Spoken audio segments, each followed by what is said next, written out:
그리스도인의 참모습이라는 제목으로 말씀의 은혜를 함께 나누고자 합니다. 지난 시간 1장의 내용들을 한마디로 요약해 보자면 바로 사귐이라고 하는 단어로 요약해 볼 수가 있습니다. 우리가 우리 하나님의 은혜 아래 예수 그리스도의 십자가 아래서 구원함을 받았습니다. 구원함을 받은 사람들은 특별히 하나님과의 영적 교제에 사귐이 있는 것이고, 그 사귐 안에서 성도들의 교제, 그 사귐이 이어지고 있는 것입니다. 이것이 바로 요한이 우리에게 주는 메시지의 핵심이다 라고 말할 수 있습니다. 그 사귐 안에서 오늘 본문 말씀이 계속 이어지게 되는데요, 2장 1절 말씀에 보면 너희로 죄를 범하지 않게 하려 함이다 라고 말하면서 이 본문을 쓰는 이유에 대하여서 다시 한 번 더 이야기하고 있습니다. 오늘 이 글을 쓰는 이유라고 말하면서 이야기하고 있는 너희로 죄를 범하지 않게 하려 합니다 라고 말하는데요, 이 가운데에서 우리가 집중해야 될 단어는 무엇이냐면 바로 너희라고 하는 단어입니다. 본문 말씀에서 요한이 말하고자 하는 너희는 1절에서 이렇게 표현합니다. 나의 자녀들아 라고 그렇게 말하고 있죠. 이 자녀들아 라고 하는 말은 어린 아이들아 라고 하는 뜻을 가지고 있습니다. 부모가 이 자녀들을 바라보면서 얼마나 예쁘고 귀여운지에 대한 그런 사랑의 표현이라고 말할 수가 있죠. 오늘 아침에도 사랑하는 우리 다음 세대 친구들이 교회에 왔습니다. 그리고 어떤 친구는 목사님만 보면 이제 자기 딴에는 장난치는 거죠. 보자마자 도망갑니다. 이름을 딱 부르면 소리 지르고 막 피해요. 그런가 하면 어떤 아이는 목사님 보자마자 계속 따라와요. 그리고 그날 이슈를 저에게 보여줍니다. 오늘은 머리를 따왔다고 머리를 이렇게 당겨서 보여주기도 하고요.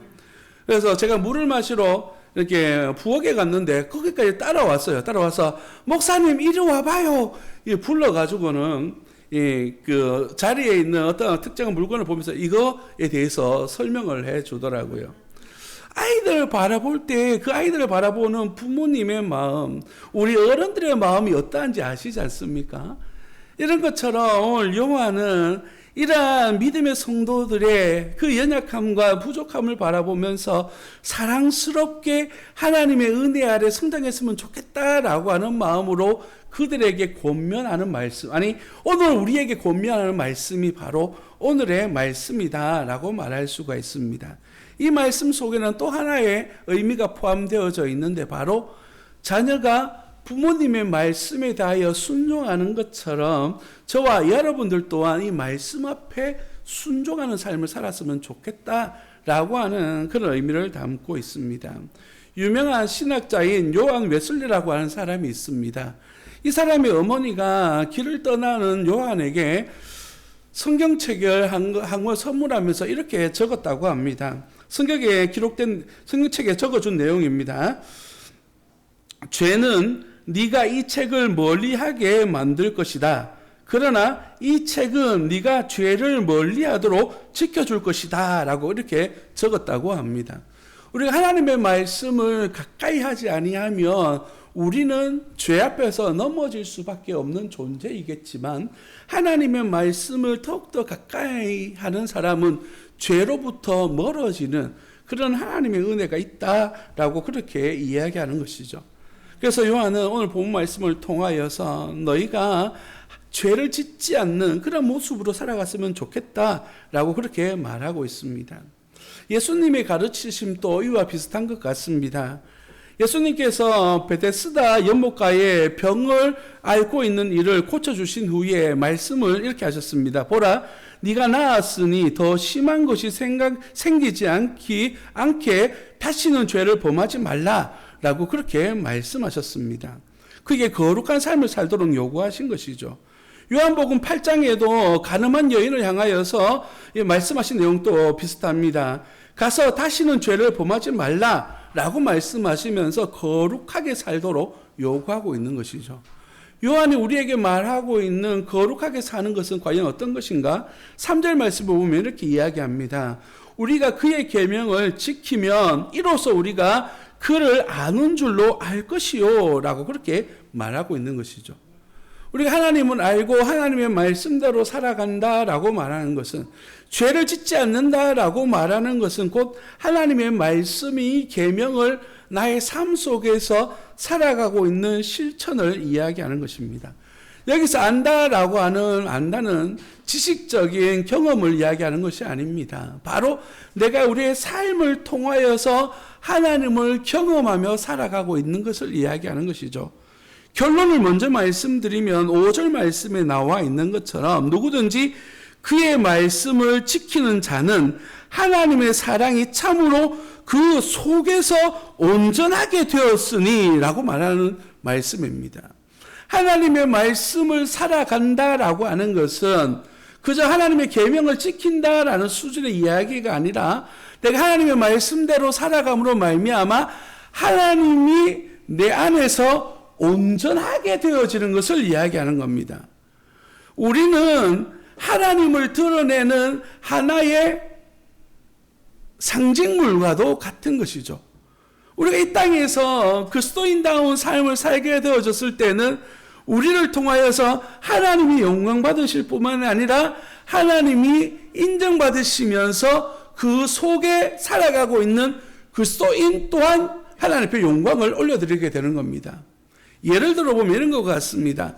나는 하나님 앞에서 거룩하고 영광된 삶을 살아갑니다.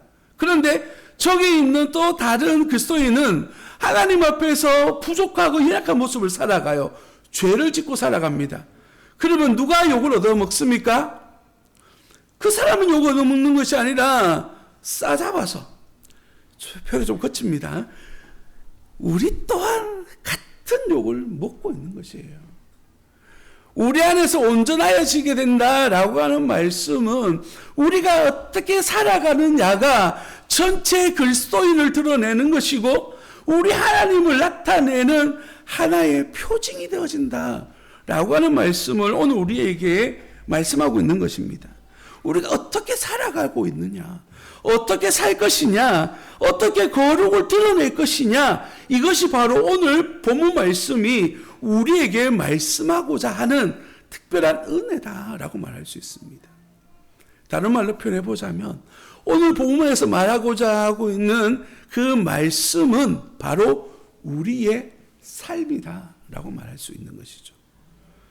그래서 우리는 어떻게 살아가는지, 어떻게 우리의 삶을 또 다른 이들에게 나타내는지가 참 그리스도인이라고 말할 수 있는 그 증거를 나타낸다라고 말할 수가 있습니다. 구체적으로 오늘 본문 말씀에서 요한은 이렇게 이야기합니다. 4절 말씀에 보니까 이렇게 이야기하죠. 그를 아노라 하고 그의 계명을 지키지 아니하는 자는 거짓말하는 자요 진리가 그 속에 있지 아니하되라고 말합니다. 거짓말하는 사람이랍니다. 성도 여러분, 우리는 죄인입니까? 죄인이 아닙니까? 우리는 죄인입니다. 1장 10절 말씀 바로 위에 있으니까 한번 보시면 이렇게 이야기하죠. 만일 우리가 범죄하지 아니하였다 하면 하나님을 거짓말하는 이로 만드는 것이니 또한 그의 말씀이 우리 속에 있지 아니하니라 라고 그렇게 말씀합니다. 우리는 죄인일 수밖에 없습니다. 다 죄인이에요. 그러나 우리를 깨끗하게 하시는 분은 누구시라고요?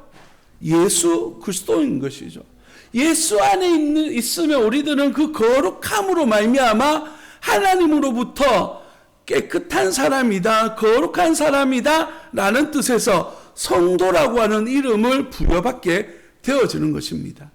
내가 거룩한 것이 아니라 내 안에 계신 그리스도께서 거룩함을 드러내시기 때문에 우리가 거룩을 드러내는 삶을 살게 되어지는 것이죠.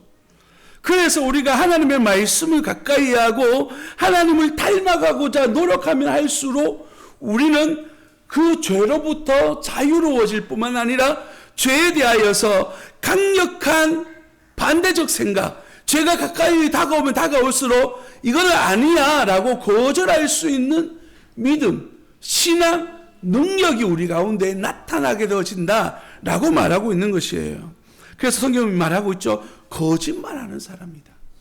내가 죄를 짓지 않아. 나는 거룩한 사람이야 라고 말하면 그 사람은 거짓말하는 사람입니다. 그리고 그 사람 안에는 뭐가 없다고요? 진리가 없습니다. 진리는 하나님이고 하나님의 말씀이며 하나님의 은혜요 축복을 이야기하는 것입니다. 사역을 하다 보면 별의별 사람을 많이 만납니다. 그래서 하나님의 말씀을 증거해요, 가르쳐요. 우리가 죄인임을 인정하십니까? 라고 질문하면 한 99% 정도는 그래 나도 죄인입니다. 지금까지 한 번도 거짓말 안 한 적 있을까요? 라고 질문해 보면 대부분 다 죄인이라고 이야기해요.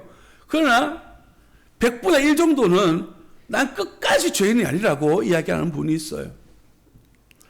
그래서 이런 질문을 해보면 거짓말 한 적 없습니까? 뭐 혹시 잘못한 거 한 번도 없습니까? 그래서 자기는 끝까지 아니래요. 그런 분들도 있습니다. 그 사람은요, 하나님의 말씀의 진리가 그 속에 없기 때문이고요.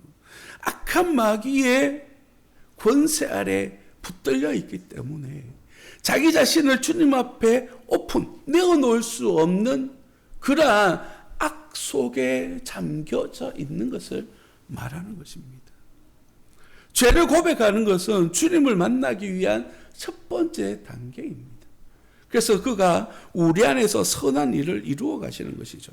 5절에서 계속해서 말씀하고 있습니다. 누구든지 그의 말씀을 지키는 자는 앞서 읽었던 것처럼 하나님의 사랑이 참으로 그 속에서 온전하게 되었나니 이로써 우리가 그의 안에 있는 줄을 아노라 라고 말합니다.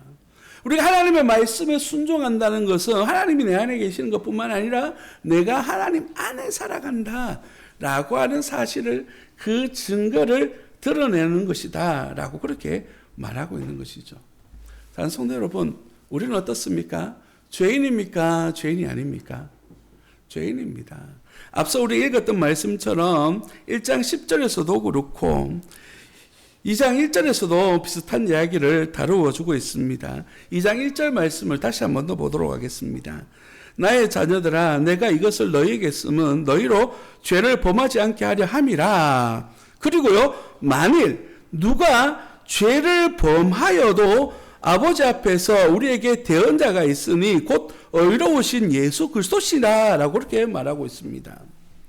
사도 바울도 디모데전서 1장 15절 말씀을 통하여서 이렇게 우리에게 교훈하여 말씀하고 있습니다. 미쁘다 모든 사람이 받을 만한 이 말이요, 그리스도 예수께서 죄인을 구원하시려고 세상에 임하셨다 하였도다. 죄인 중에 내가 괴수니라. 사도 바울조차도 나는 죄인이다, 그 중에서도 괴수다, 제일 많은 죄를 지은 사람이다 라고 그렇게 말할 만큼 우리는 죄를 지으면서 죄인 가운데 살아갈 수밖에 없는 존재예요. 그럼 우리 안에 진리가 없는 겁니까? 우리 안에 죄를 짓기 때문에, 우리가 죄를 짓기 때문에 우리는 하나님의 백성이 아닌 것일까요? 본문에서 말하는 부분은 이런 의미입니다. 누가 죄를 범하여도 라는 말은 우리가 살아가고 있는 이 땅은 공중권세 잡은 자, 곧 마귀의 권세 아래에 살아갑니다. 완전한 마귀가 다스리고 있다는 뜻이 아니라 하나님을 믿지 않는 사람들 사이에서, 죄악과 그 마귀의 권세 아래에 잡혀있는 사람들 사이에서 우리가 살아가기 때문에 우리는 언제나 그 악 가운데 노출되어져 있는 사람들이라는 것이죠. 자칫 잘못하며 그 죄 안에서 섞여 살아가거나 죄의 유혹에 넘어가거나 죄에 빠져 있는 경우도 있을 수 있습니다. 그러나 우리 안에 계시는 그리스도께서 우리를 어떻게 하신다고요? 본문의 말씀을 보니까 대언자라는 표현을 사용해요. 대언자라는 뜻이 무엇이냐 하면 바로 변호사라는 뜻입니다. 변호사가 하는 일이 무엇이죠? 이 사람의 죄에 대해서 이 사람은 무죄입니다를 주장해 주는 사람이에요. 그리고 오늘 본문 말씀에서 사용되어져 있는 이 대언자라는 단어는 요한복음에서 보혜사, 성령이라는 단어와 동일한 단어를 씁니다. 다시 말해서 그냥 변호만 해주는 사람이 아니라 그에 대해서 너무너무 잘 아는 거예요.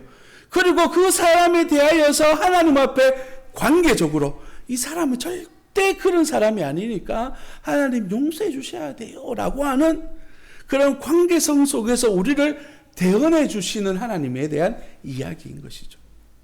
그래서 2절에서 이렇게 이야기합니다. 그는 우리 죄를 위한 화목 제물이니 우리만 위할 뿐 아니요 온 세상의 죄를 위하심이라. 하나님께서 예수님께서 우리의 화목 제물이 되어 주신답니다. 화목 제물이라고 하는 단어는 오늘 본문과 4장 10절에 단 2번만 등장하는 단어입니다. 이 단어는 제사 드릴 때에 하나님 앞에 드려지는 제물을 이야기하는데요. 바로 피를 뿌리는 행위를 통하여서 죄를 용서해 주시는 것을 이야기하는 것입니다. 예수 그리스도께서 십자가의 희생하심으로 말미암아 우리의 죄에 대하여서 용서를 구해 주시는 분이라는 뜻이에요. 우리가 하나님 앞에서 거룩함을 유지할 수 있는 이유는 우리의 거룩함을 위한 삶을 살아가기 때문이 아니라 무엇이라고요? 예수 그리스도께서 우리를 위하여 지신 십자가 사랑 안에서 우리를 변호해 주시는 예수 그리스도의 사랑 안에서 우리를 도와주시기 때문이신 것이에요. 내 힘으로 살아가는 것이 아니라 우리 하나님의 은혜와 능력으로 살아가는 것이다 라고 이렇게 말씀하고 있는 것입니다. 6절 말씀해 보십시오. 그의 안에 산다고 하는 자는 그가 행하시는 대로 자기도 행할지니라. 우리를 구원하신 예수 그리스도의 그 사랑 안에 거하며 살아가는 사람이라는 것은 결국에는 그 사랑 안에서 내가 그렇게 닮아가고자 노력하고 헌신하고 몸부림침 속에서 우리가 그 은혜를 누리며 살아가는 것을 이야기하는 것이죠. 시편 119편 11절 말씀에서 우리에게 이렇게 교훈합니다.